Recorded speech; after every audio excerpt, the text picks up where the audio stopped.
Hello friends, welcome to this lecture. இன்னைக்கு நம்ம என்ன பார்க்க போறோம்னு பார்த்தீங்கன்னா, ஒரு மேனுவலா வந்து ஒரு பாட் எப்படி ஒரு நோட்ல செட்டில் பண்றதுன்னு சொல்லி பார்க்க போறோம். So let's get start the video. ஒரு பாட வந்து நம்ம மேனுவலா ஒரு நோட்ல செலக்ட் பண்ணோம் அப்படின்னா, ஃபர்ஸ்ட் வந்து ஷெட்யூலிங் எப்படி ஒர்க் ஆகுதுன்னு நம்ம தெரிஞ்சுக்கணும். ஸோ ஷெட்யூலிங் எப்படி ஒர்க் ஆகுதுன்னு நம்ம தெரிஞ்சுக்கணும் அப்படின்னா, நான் ஆல்ரெடி வந்து Kubernetes ஆர்க்கிடெக்சரில் வந்து கியூப் ஷெட்யூலரை பற்றி நான் கிளியராக எக்ஸ்பிளைன் பண்ணியிருக்கேன். ஸோ அந்த வீடியோ பார்த்துட்டு இந்த வீடியோ பாருங்கள். அப்போ தான் நான் வந்து என்ன எக்ஸ்பிளைன் பண்ணுறேன்னு சொல்லிட்டு உங்களுக்கு புரியும். ஃபர்ஸ்ட் வந்து இந்த பார்ட் டெஃபினிஷன் ஃபைலில் பார்த்தீங்கன்னா, நம்ம நோட் நேம் வந்து நம்ம கொடுக்க மாட்டோம் மேக்ஸிமம். ஸோ கியூப் ஷெட்யூலர் என்ன பண்ணணும்னு பார்த்தீங்கன்னா, Kubernetes கிளஸ்டரில் வந்து எந்த பாடலாம் அவைலபிளாக இருக்குன்னு பார்த்துட்டு ஸ்கேன் பண்ணிவிட்டு, ஸோ அதில் வந்து நோட் நேம் எதுக்கெல்லாம் நம்ம கொடுக்கலையோ அந்த பாடை சூஸ் பண்ணிவிட்டு, ஆல்ரெடி எக்ஸிஸ்டிங்காக வந்து எந்த நோடெல்லாம் அவைலபிளாக இருக்குதோ அந்த நோடில் இருந்து ஒரு நேமை எடுத்துகிட்டு இந்த பார்ட் டெஃபினிஷன் ஃபைலில் வந்து ஆட்டோமேட்டிக்காக Kubernetes கிளஸ்டர் வந்து என்ன பண்ணணும்னு பார்த்தீங்கன்னா, அந்த நோட் நேமை வந்து இங்கே செட் பண்ணோம். ஸோ இங்கே நோட் நேம் செட் பண்ண உடனே இந்த பார்ட் டெஃபினிஷன் ஃபைலை வந்து நம்ம எக்ஸிக்யூட் பண்ணும்போது, இந்த பார்ட் டெஃபினிஷன் ஃபைல் எக்ஸிக்யூட் பண்ணும்போது Kubernetes என்ன பண்ணணும்னு பார்த்தீங்கன்னா, இன்னொரு பைண்டிங் ஆப்ஜெக்ட் கிரியேட் பண்ணிவிட்டு அந்த பைண்டிங் ஆப்ஜெக்டை யூஸ் பண்ணி இந்த பாடை வந்து நம்ம செலக்ட் பண்ணியிருக்கோம் பார்த்தீங்களா நோட் நேம், அதாவது Kubernetes செலக்ட் பண்ணி பார்த்தீங்களா நோட் நேம், அதில் வந்து பைண்ட் பண்ணிடும். ஸோ நம்மளுடைய வேலை என்னன்னு பார்த்தீங்கன்னா, பார்ட் டெஃபினிஷன் ஃபைலை கிரியேட் பண்ணிவிட்டு அந்த பார்ட் டெஃபினிஷன் ஃபைலை வந்து எக்ஸிக்யூட் பண்ணணும். ஸோ அதுதான் நம்மளுடைய வேலை. ஸோ பேக்ரவுண்டில் இருந்து Kubernetes வந்து அந்த பாடை வந்து எந்த நோடில் வந்து அசைன் பண்ணணுமோ அந்த நோடில் வந்து அசைன் பண்ணிடும். ஒருவேளை வந்து இப்போது ஷெட்யூலர் வந்து கியூப் ஷெட்யூலர் வந்து ஒர்க் ஆகாமல் இருக்குது அப்படின்னா, அந்த மாதிரி சுச்சுவேஷன் வந்து நம்ம எப்படி அந்த இஷ்யூ ஃபிக்ஸ் பண்ணுறதுன்னு பார்த்தீங்கன்னா, நம்மளுடைய பார்ட் டெஃபினிஷன் ஃபைல் இருக்குது பார்த்தீங்களா, அந்த பார்ட் டெஃபினிஷன் ஃபைலில் வந்து ஒரு நோட் நேம் சொல்லிட்டு ஒரு ஃபீல்டு ஆட் பண்ணிவிட்டு அதில் வந்து எந்த ஏதாவது ஒரு Kubernetes ஒர்க்கர் நோடை வந்து நம்ம மென்ஷன் பண்ணிட்டோம் அப்படின்னா, ஸோ நம்ம மென்ஷன் பண்ணியிருக்க ஒர்க்கர் நோடில் வந்து அது பார்ட் கிரியேட் பண்ணும்போது அந்த ஒர்க்கர் நோடில் வந்து ப்ளேஸ் ஆகும். ஒருவேளை இப்போ வந்து ஆல்ரெடி எக்ஸிஸ்டிங் ஒரு பார்ட் இருக்குது, ரன்னிங் ஸ்டேட்டஸில் இருக்குது. ஸோ அந்த டைமில் வந்து கியூப் ஷெட்யூலர் வந்து ஒர்க் ஆகாமல் போச்சு அப்படின்னா அந்த பாட் வந்து ரன் ஆகாது. ஸோ அந்த ஸ்டேட்டஸ் பார்த்தீங்கன்னா ரன்னிங் ஸ்டேட்டஸ்லேருந்து வேறு ஏதாவது ஸ்டேட்டஸுக்கு மாறும். ஸோ அந்த மாதிரி சுச்சுவேஷனில் ஆல்ரெடி எக்ஸிஸ்டிங்காக இருக்க பாடில் வந்து எப்படி நம்ம நோட் நேம் செலக்ட் பண்ணணும்னு பார்த்தீங்கன்னா, Kubernetes பார்ட் டெஃபினிஷன் ஃபைல் வந்து ரன்னிங்கில் இருக்கிற பார்ட் டெஃபினிஷன் ஃபைலை வந்து எடிட் பண்ண அலோவ் பண்ணாது. ஸோ அந்த மாதிரி சுச்சுவேஷனில் வந்து என்ன பண்ணணும்னு பார்த்தீங்கன்னா, ஒரு பைண்டிங்னு சொல்லிட்டு ஒரு Kubernetes பைண்டிங் ஆப்ஜெக்ட் கிரியேட் பண்ணிவிட்டு அந்த பைண்டிங் ஆப்ஜெக்ட் கிரியேட் பண்ணும்போது நம்ம பார்ட் நேம் என்ன கொடுத்துருக்கோமோ அந்த பார்ட் நேமில் கிரியேட் பண்ணிவிட்டு கீழே பார்த்தீங்கன்னா நோட் நேம் வந்து நம்ம மென்ஷன் பண்ணணும். ஸோ இந்த நோட் நேம் மென்ஷன் பண்ணும்போது என்ன பண்ணணும்னு பார்த்தீங்கன்னா, ஆல்ரெடி எக்ஸிஸ்டிங் இருக்க பார்ட்டில் வந்து இந்த பைண்டிங் வந்து Kubernetes கிளஸ்டருக்கு வந்து ஒரு போஸ்ட் ரிக்வஸ்ட் மூலமாக ஒரு Kubernetesக்கு வந்து ஒரு போஸ்ட் ரிக்வஸ்ட் ரைஸ் பண்ணி, ஸோ அந்த போஸ்ட் ரிக்வஸ்ட் மூலமாக இந்த பாடை வந்து நோட் 02க்கு வந்து மேப் பண்ணும். ஸோ இதெல்லாம் வந்து கியூப் ஷெட்யூலர் இல்லாமல் எப்படி நம்ம மேப் பண்ணுறதுன்னு பார்த்தீங்கன்னா இந்த வேலை தான் பண்ண முடியும். ஸோ இப்போ நம்ம என்ன பண்ணலாம்னு பார்த்தீங்கன்னா, ஸோ ஒரு மேனுவலாக வந்து ஒரு பாட் எப்படி நம்ம ஒரு நோடில் ஷெட்யூல் பண்ணுறதுன்னு சொல்லிட்டு ப்ராக்டிக்கலாக பார்க்கலாம்.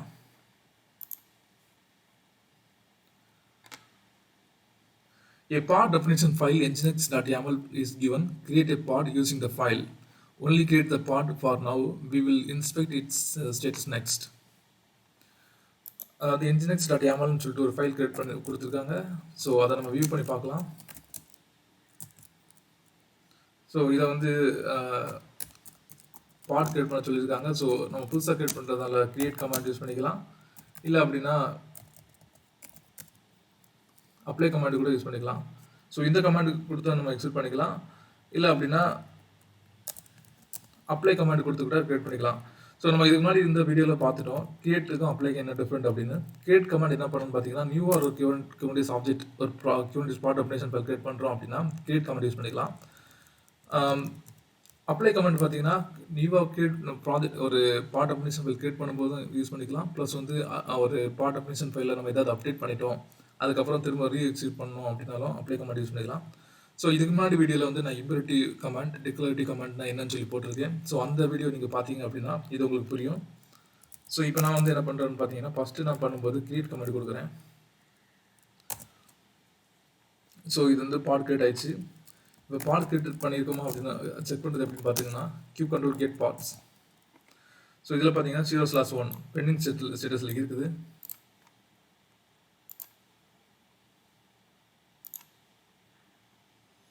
What is the status of the created pod? So இந்த ஸ்டேட்டஸ் பார்த்தீங்கன்னா என்னென்னா பெண்டிங் ஸ்டேட்டஸில் இருக்குது.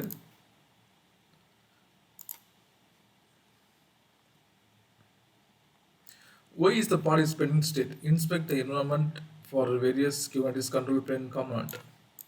ஸோ இதை வந்து நம்ம பார்ட் வந்து டிஸ்கிரைப் பண்ணி பார்த்துட்டோம் அப்படின்னா நமக்கு தெரிஞ்சிட போகுது என்ன இஷ்யூ அப்படின்னு.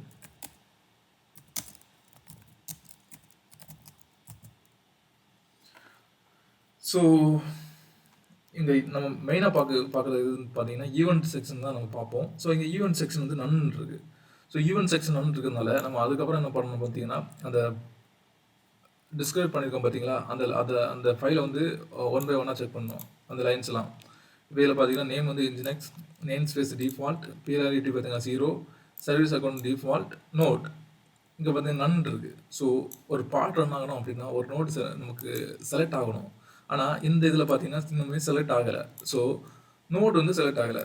ஸோ நோடு செலக்ட் ஆகலை அப்படின்னா நோடு ஒரு பாட் கிரியேட் பண்ணும்போது அந்த பாட் வந்து எங்கே எந்த நோடில் ப்ளேஸ் பண்ணணும்னு சொல்லிட்டு முடிவு பண்ணுறது எதுன்னு பார்த்தீங்கன்னா கியூப் ஷெட்யூலர். ஸோ இப்போ வந்து நம்ம கியூப் ஷெட்யூலர் தான் பற்றி யோசிக்கணும். ஏன்னா கியூப் ஷெட்யூலரில் வந்து ஏதாவது இஷ்யூ இருந்தால் மட்டும்தான் நோடு வந்து நமக்கு இங்கே அதாவது செட் பண்ணாது. ஸோ நம்ம என்ன பண்ணணும்னு பார்த்தீங்கன்னா இப்போ கியூப் ஷெட்யூலர் வந்து ரன் ஆகுதான்னு சொல்லி செக் பண்ணணும். Kube control get pods. அதே மாதிரி இப்போது கியூப் ஷெட்யூலர்னு சொல்கிறது பார்த்தீங்கன்னா கியூபர்னெட்டிஸுடைய master component. So master component எல்லாம் பார்த்தீங்கன்னா எங்கே இருக்குன்னு பார்த்தீங்கன்னா கியூப் சிஸ்டம் ஒரு நேம் ஸ்பேஸ் இருக்குது ஆக்சுவலாக. கியூப் சிஸ்டம், அந்த கியூப் சிஸ்டம் நேம் ஸ்பேஸில் தான் வந்து இந்த ஏபிஐ சர்வர் இடிசி, அதாவது மாஸ்டர் காம்பனண்ட் எல்லாம் இருக்குது பார்த்தீங்களா, API server, kube scheduler, controller manager, etcd. So அதெல்லாம் வந்து இங்கே தான் வந்து இருக்கும். கியூப் சிஸ்டம் நேம் ஸ்பேஸில் தான் கிரியேட் பண்ணியிருப்பாங்க. ஸோ இங்கே பார்த்தீங்கன்னா இடிசிடி இருக்குது, ஏபிஐ சர்வர் இருக்குது, கண்ட்ரோலர் மேனேஜர் இருக்குது, ஆனால் கியூப் ஷெட்யூலர் இல்லை. ஸோ அதுதான் issue. So no scheduler present. Manually schedule the pod and node 01. இப்போ வந்து ஒரு பார்ட் டெஃபினிஷன் ஃபைல் கொடுத்துருக்காங்க பார்த்தீங்களா, injex.yml ஃபைல்.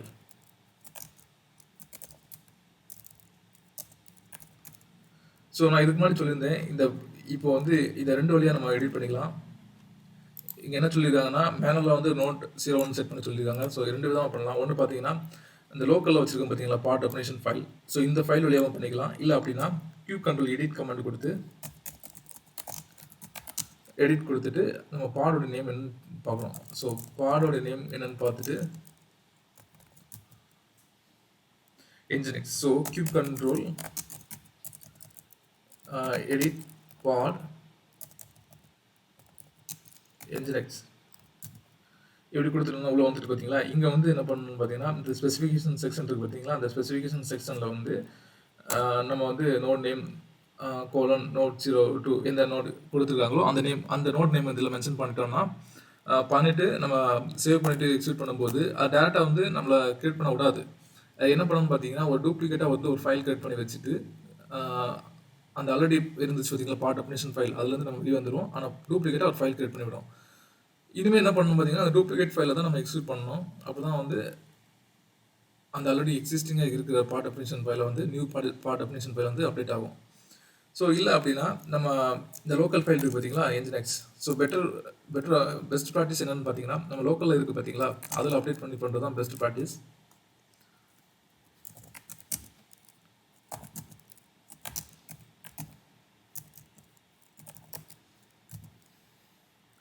ஸோ இதில் வந்து ஸ்பெசிஃபிகேஷன் செக்ஷன் இருக்குது பார்த்தீங்களா, ஸ்பெசிஃபிகேஷன் செக்ஷனில் வந்து நம்ம என்ன பண்ணணும்னா நோட் நேம்னு சொல்லிட்டு ஒரு ஃபீல்ட் ஆட் பண்ணிவிட்டு இதில் வந்து அவங்க என்ன சொல்லியிருக்காங்க, எந்த நோட் நேம் கேட்டிருக்காங்க பார்த்தீங்கன்னா நோட் 01 கேட்டிருக்காங்க. ஸோ நம்ம நோட் 01 இங்கே கொடுத்துட்டோம் அப்படின்னா முடிஞ்சிச்சு. இப்போது நீங்கள் யோசித்து பாருங்கள், கியூப் கண்ட்ரோல் கிரியேட் கமாண்ட், இந்த கமாண்ட் கொடுத்தா என்ன ஆகும்னு சொல்லிட்டு யோசித்து பாருங்கள். நான் இதுக்கு முன்னாடி அந்த இம்பெரிட்டி கமாண்ட் டிக்ளரிட்டி கமாண்ட் எக்ஸ்பிளைன் பண்ணியிருந்தேன். இப்போ நம்ம வந்து injex.yml ஃபைல் அப்படின்னு கொடுத்தோம் அப்படின்னா இந்த பாடு வந்து ஆல்ரெடி ரன்னிங்கில் இருக்குதுன்னு சொல்லிட்டு வரோம். ஏன்னா நம்ம ஆல்ரெடி வந்து cube control create command use பண்ணி பார்ட் கிரியேட் பண்ணிட்டோம். இந்த கிரியேட் கமாண்ட் எதுக்குன்னு பார்த்தீங்கன்னா புதுசாக ஒரு பார்ட் கிரியேட் பண்ணும்போது அந்த கமாண்ட் யூஸ் பண்ணோம். ஸோ ஆல்ரெடி எக்ஸிஸ்டிங்காக இருக்க இடத்துல இந்த கமாண்ட் கொடுத்தோம் அப்படின்னா ஒரு எரர் வரும். இப்போ நீங்களே பாருங்கள். ஸோ பாட் இன்ஜினிக்ஸ் ஆல்ரெடி எக்ஸிஸ்ட்னு வருது பார்த்தீங்களா. ஸோ இதுதான் வந்து அந்த எரர். ஸோ இப்போ நம்ம என்ன பண்ணுவோம்னு பார்த்தீங்கன்னா கியூப் கண்ட்ரோல் ரீப்ளேஸ்னு ஒரு கமாண்ட் இருக்குது. replace -force f nginx.yml இப்படி கொடுத்துட்டோம் அப்படின்னா ஆல்ரெடி இருக்கிற பாடை வந்து என்ஜினிக்ஸ் இருக்குது பார்த்தீங்களா பாட், அந்த பாட் டெலீட் பண்ணிவிட்டு புதுசாக வந்து ஒரு பாட் கிரியேட் பண்ணோம். இந்த போஸ்ட் கமாண்ட் என்ன பண்ணணும்னு பார்த்தீங்கன்னா டெலீட் பண்ணிட்டு புதுசாக ஒரு பாட் கிரியேட் பண்ணணும். டெலீட் பண்ணிட்டு ரீப்ளேஸ் பண்ணிட்டு இப்போ வந்து கீப் கண்ட்ரோல் கெட் பாத்ஸ் கொடுத்து பாருங்கள். ஸோ கண்டெய்னர் கிரியேட்டிங் ஸ்டேட்டில் இருக்குது. ஸோ நம்ம வாட்ச் கொடுக்கலாம். வாட்ச் கொடுத்துட்டோம் அப்படின்னா ஒவ்வொரு வாட்டி நம்ம எக்ஸிக்யூட் பண்ணி செக் பண்ண தேவையில்லை. அதுவே வந்து வாட்ச் பண்ணிட்டே இருக்கும். ஸோ இங்கே பார்த்தீங்கன்னா இன்ஜினிக்ஸ் 1/1 ரெடி ஸ்டேட் ரன்னிங் ஸ்டேட்டில் வந்துச்சு. ஸோ இப்போ வந்து நெக்ஸ்ட் கொஸ்டின் போகலாம்.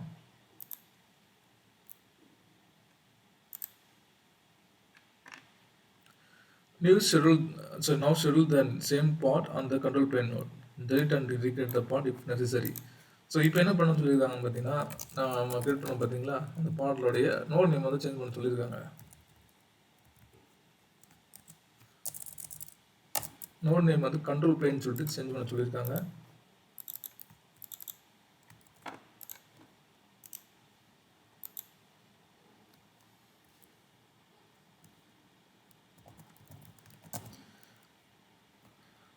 இப்போ என்னன்னு பார்த்தீங்கன்னா, இந்த கியூப் கண்ட்ரோல் கெட் பாத்ஸ் கொடுத்துச்சுன்னா நமக்கு வந்து இந்த என்ஜினிக்ஸ் பாட் வந்து ஸோ -0 ஒயிட் கொடுத்தீங்க அப்படின்னா எந்த நோடில் லான்ச் பண்ணி நம்ம பார்த்துக்கலாம். ஸோ -0 ஒயிட் கொடுத்துச்சுன்னா அதோட ஐபி அட்ரஸ் ப்ளஸ் நோடு வந்து செக் பண்ணிக்கலாம். ஸோ இப்போ இந்த என்ஜினிக்ஸ் பாட் வந்து நோட் 01 அந்த நோடில் வந்து ரன் ஆகிட்டு இருக்கு. இப்போ நம்ம வந்து அவங்க என்ன சொல்லியிருக்காங்கன்னா, இந்த நோட் 01 இருந்துட்டு இந்த இன்டெக்ஸ் பாடை வந்து இன்னொரு நோடில் வந்து லான்ச் பண்ண சொல்லியிருக்காங்க.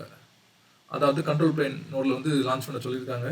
ஸோ இப்படி நம்ம பண்ணும்போது இந்த என்ஜினிக்ஸ் வந்து இப்போ ரன்னிங் ஸ்டேட்டில் இருக்காட்டா, இந்த என்ஜினிக்ஸ் பாட் வந்து ரன்னிங்கில் தான் இருக்குது. ஸோ இந்த ரன்னிங் பாடை வந்து இந்த கண்ட்ரோல் பிளேனில் இருந்து நோட் 01 இருந்து கண்ட்ரோல் பிளேனுக்கு மூவ் பண்ண முடியுமான்னு கேட்டிங்கன்னா பண்ண முடியாது. ஸோ இதை வந்து டவுன் ஸ்டேட்டுக்கு கொண்டு போயிட்டு தான் இந்த பாடை வந்து கண்ட்ரோல் பிளேனுக்கு வந்து மூவ் பண்ண முடியும். ஸோ அது எப்படின்னு பார்த்தீங்கன்னா, இப்போ பாருங்க கியூப் கண்ட்ரோல் நம்ம ரீப்ளேஸ் கமாண்ட் யூஸ் பண்ணி தான் நம்ம பண்ண முடியும். Replace -force -f nginx.yaml. So நான் இந்த கமாண்ட் கொடுக்கும்போது என்ன பண்ணணும்னு பார்த்தீங்கன்னா, ஆல்ரெடி இந்த பாட் வந்து nginx பாட் வந்து நோட் 01 வந்து ரன் ஆகிட்டு இருக்கு. இப்போ நம்ம அந்த பாட் லோக்கல் டெஃபினிஷன் ஃபைல என்ன பண்ணணும்னு பார்த்தீங்கன்னா, நோட் நேம் வந்து கண்ட்ரோல் பிளேன் சொல்லிட்டு நம்ம சேஞ்ச் பண்ணிட்டோம். ஸோ இப்போ நான் இப்போ எக்ஸிக்யூட் பண்ணும்போது என்ன பண்ணணும்னு பார்த்தீங்கன்னா, இந்த நோட் 01 இருந்துட்டு கண்ட்ரோல் பிளேனுக்கு வந்து நோட் சேஞ்ச் ஆகிட்டு ஃபஸ்ட்டு இந்த பாடை டெலிட் பண்ணோம். டெலிட் பண்ணிவிட்டு இந்த நோட் கண்ட்ரோல் பிளேனில் வந்து ப்ளேஸ் பண்ணோம். இப்போ இது டெலிட் பண்ணிடுச்சு. இப்போ என்ன பண்ணுதுன்னு பார்த்தீங்கன்னா, நியூ பாடை வந்து கண்ட்ரோல் பிளேனில் வந்து கிரியேட் பண்ண ட்ரை பண்ணுது. கண்ட்ரோல் பிளேனில் ரீப்ளேஸ் பண்ணிவிட்டு இப்போ நீங்கள் வந்து கியூப் கண்ட்ரோல் ஒயிட் கொடுத்து பார்த்தீங்கன்னா கண்ட்ரோல் பிளேன் வந்துடும். ஸோ கண்ட்ரோல் பிளேன் வந்துருக்கு பார்த்தீங்களா. ஸோ ஃபஸ்ட்டு இதுக்கு முன்னாடி உள்ள கமாண்டில் செக் பண்ணி பார்க்கும்போது நோட் 01 இருந்துச்சு. இப்போ கண்ட்ரோல் பிளேன் வந்துச்சு. ஸோ இன்னைக்குள்ள வீடியோ முடிஞ்சிச்சு ஃப்ரெண்ட்ஸ். ஸோ கமிங் லெக்சரில் வந்து இன்னும் இன்ட்ரெஸ்டிங்கான டாபிக்ஸ் பார்க்கலாம். தேங்க்யூ.